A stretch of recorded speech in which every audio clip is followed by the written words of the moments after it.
qada setiap waktu. Siapa yang masa dia qada semayang, jangan buat sembahyang sunat.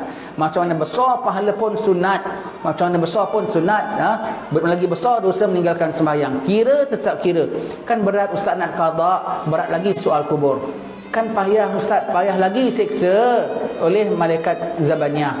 Tapi kan susah ustaz begitu gini, susah lagi nak jawab depan Allah. Tapi kan leceh ustaz, leceh lagi kau masuk dalam neraka, naudzubillah.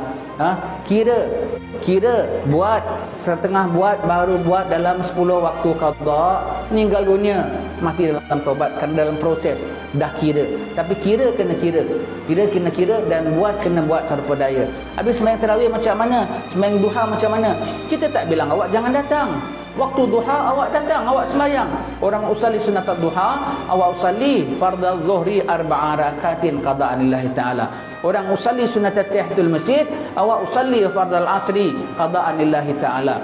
Orang usalli sunat tarawih, awak usalli fardhu subhi raka'ataini qada'an lillahi ta'ala.